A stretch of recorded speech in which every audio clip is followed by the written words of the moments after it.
really being a pain, but I kept messing with it. Uninstalled, reinstalled drivers, and finally just magically Windows decided to connect. So I've got old Silver Sissy running, and I have the code reader in it.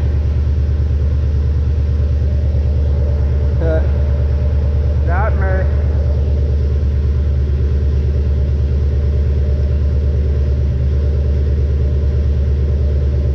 You scan, read codes, all that. That's pretty neat.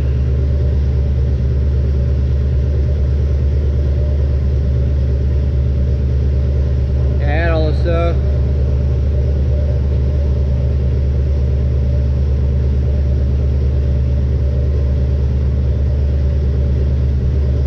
Then you go to run, and I put all these gauges, not all of them, but most of the Scantool ones I'll be using down here. So that's pretty neat. I don't know, there's quite a delay there, so I don't know if that's going to be something that's going to work right as far as logging later, and I know I've got a, really it's considered a China knockoff, I guess. So I could invest in a better one of these. I just don't, I'm not sure. Figure all that out later.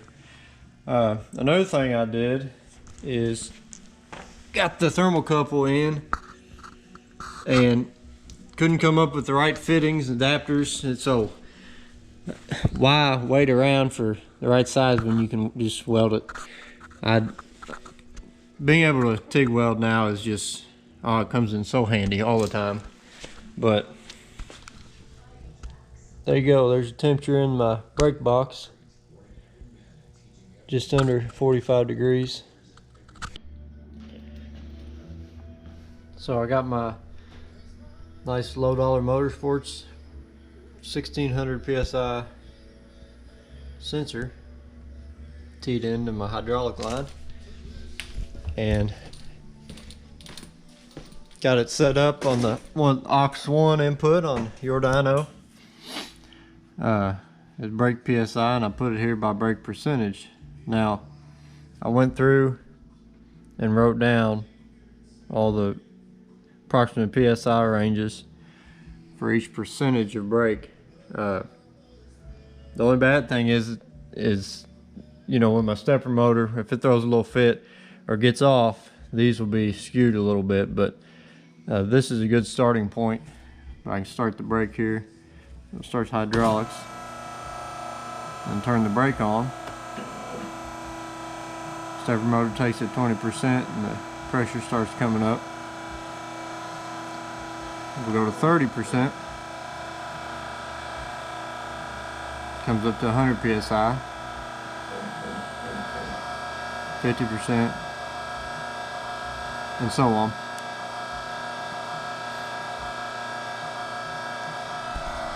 So far it seems that doing it from here, it's operating like it should, going both directions and responding every time like it should.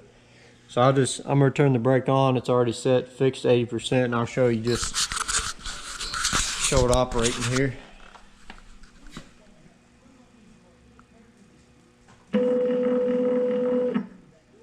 There's 80%. Then I can turn it off. Like I said, I don't know on the speed control of this. I can make it go quicker, quite a bit quicker actually. Now, I don't want it to be all too jumpy. It was going 5% increments. And I think for sure the problem is I'm gonna run into is it's not gonna be super linear. But I did, let me show you this. So I'll set that at 100%. It goes right where I want it, you know, there. Not quite all the way down to that stopper. But when I did that, the pressure gauge was just over 900. I would think that's pretty close to max brake output. What I'm going to attempt now, I'm going to steady state whatever brake it takes to hold it at a steady, I'm just going to do 4,000 RPM. And then I'll do a brake that just like a small amount and do a ramp run and compare the two values.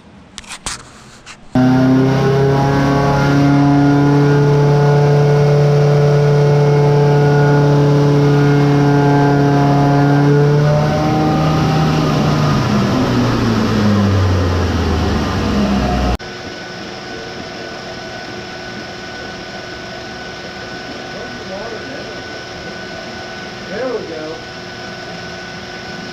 Okay. There we go. It's going to the radiator. Check it out. Do it right now. Anyway. That was interesting. And the brake control worked like fine, manual. I went high enough you heard it drag down the car. That's neat. Eventually my brother's gonna get the automatic controls working for like the water. The big thing is the water pump, so I can, especially when I'm doing steady state,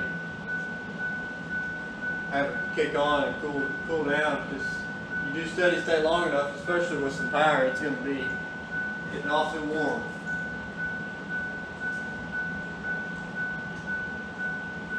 Let's save that. Wow, that's quite the weird craft.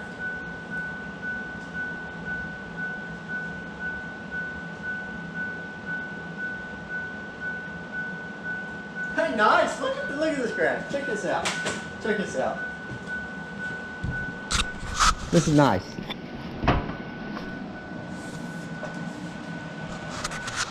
Ah, ooh. So if somehow I can find, well, I'll go to the results table and find, I was a little bit above 4,000, and I got to where the brake was holding it and I was full throttle. So we'll compare whatever that readout is to a ramp run or a full power sweep run with just set brake.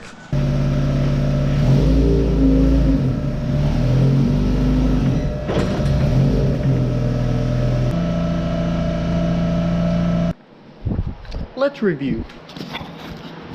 So basically I was entering this to try to go back and get the actual inertia of the rollers. I tell you what, my videos are going to be so out of order, but at least you have a good example of what order not to do things. But I added this curve and I was typing in the RPMs. I had like 3,000, 5,000, you know, 3,200, then 52, 52, 32, 32. And I did it and then it went to 3 and I was like, I noticed it. Oh, the guy's just abbreviating on the chart. Well, no. What it did is as soon as I just started going, it immediately just was like, oh no, I'm really accelerating the RPM, and it took the brake to 70%, and which equals lock, especially on focus. But that's why you use good straps and a low-powered car to figure out a new dyno and data accusation. Accusation. Say goodbye.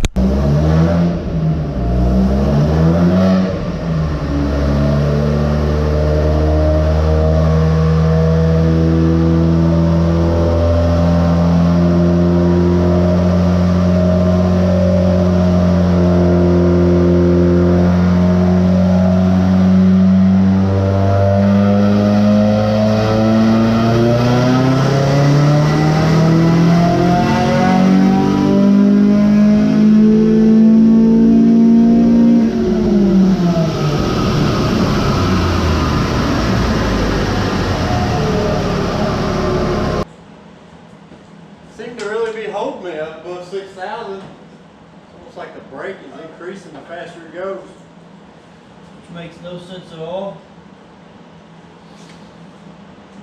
Well, it might make sense, but let's see if the brake goes back home.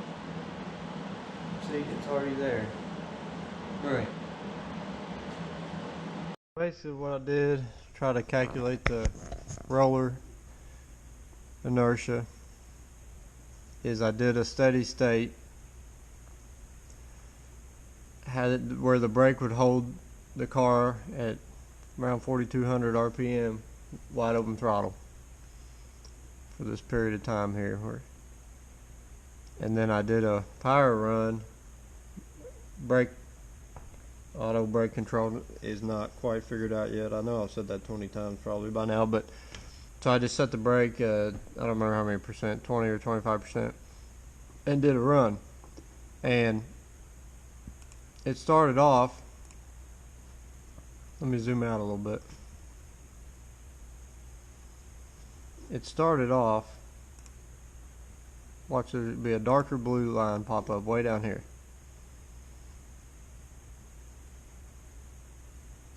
About a 10 horsepower difference, which 10 horse, that's how far it was off. And I started adjusting the moment of inertia. Like I said, it's the best I understand at the time, at this moment of inertia. It was a 3.23 maybe, and so I jumped up to 5, and then I went, and you can go in and do the load raw log file and play the log file of a run, and it'll play. You can choose if you want a real time or if you want to just scan through it real quick so you can pull up a graph of it, and then of course you save it. But so I kept doing that after I'd changed the moment of inertia for the rollers, and I worked my way up.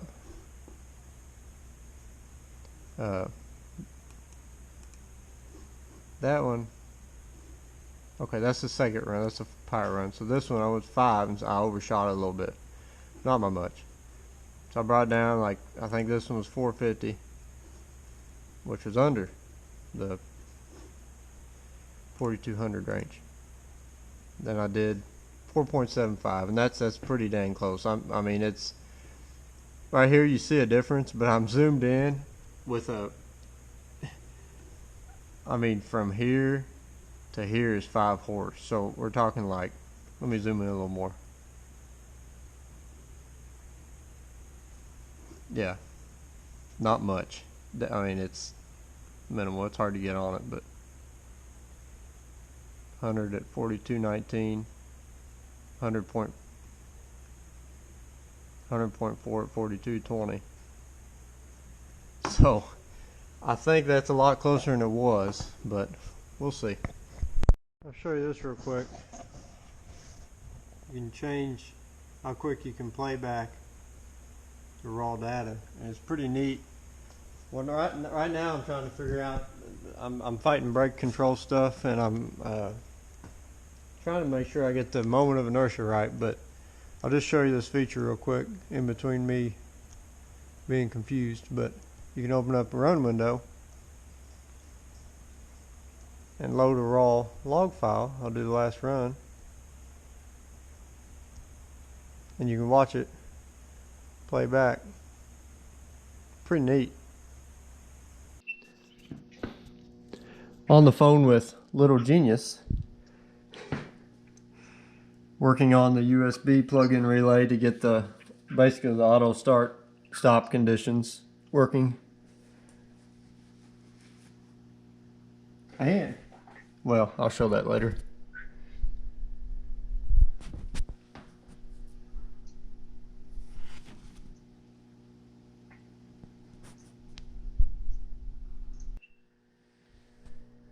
Show the example again.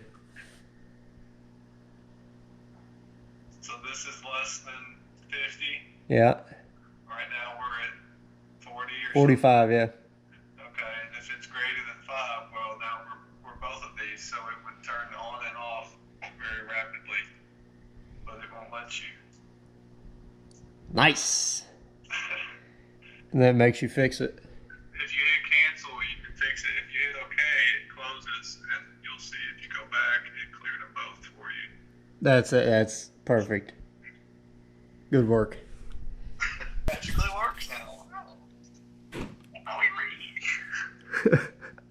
Nice, dude. Look at that. Yeah. Legendary. Alright, what are you going to set up? Here, you do it. Set it up. All right. test. See if you can just intuitively figure out how to use this Okay. with no instruction. Well, I'm pretty sure relay 1 is my hydraulics. And I can test it right now, can't I? Yeah. Alright, so I got my motor power off. So I'll turn on just my coil power and then I'll turn it on and see which one picks up. Yep. Alright, so that works for my hydraulic. I'm going to trip on this HDMI cord. It's extra long and extra thick. Wow. Alright, number 2 be my water pump. I'll test that. Yep. And then this one, number 4, I know is my solenoid. I'm gonna go ahead and set my hotkeys real quick. Okay, don't set them to anything that you're gonna type when you're. Anytime YourDyno is open, these hotkeys will work. Yeah, I get that. Unless you're in the MOI calculator, I found that out. I found a way around it. So, we're function checking the. Look at this. First, my good friend Chris set me up with a big monitor. 2 of them actually. We'll get those set up. Okay, sunny boy. So, once it goes above 20 miles an hour, the relay on the relay board should kick on. It'll be used for the hydraulic.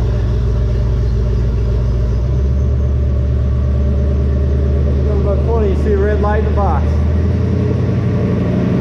There, it's on, so the hydraulics will kick on. And once it drops below 10,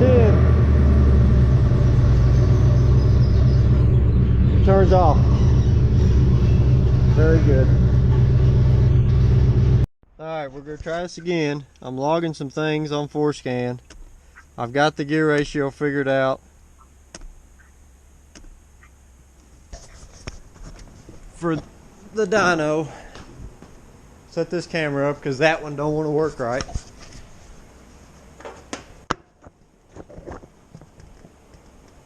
Give it a try, second gear pull with a little bit of brake on. Alright.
Basically tonight we had like a 2.5 hour session. Me and my brother, he remoted into the dyno computer and worked with me on this plug-in he was making, and it's working great.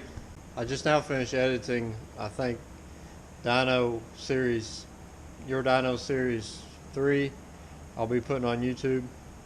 That was when I first put the focus on it and was doing stuff with it, but I'm kind of slow on making the videos, but I mean, I can't do, there's only so many hours in a day, and I've got to get up rather early for work. But we did a few runs, just manually setting the brake. This one, I tried to manually control it with the keyboard. I didn't ramp it up near quick enough.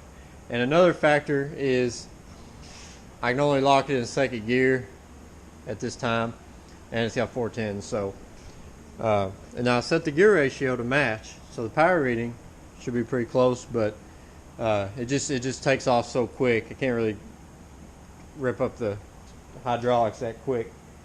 But productive evening.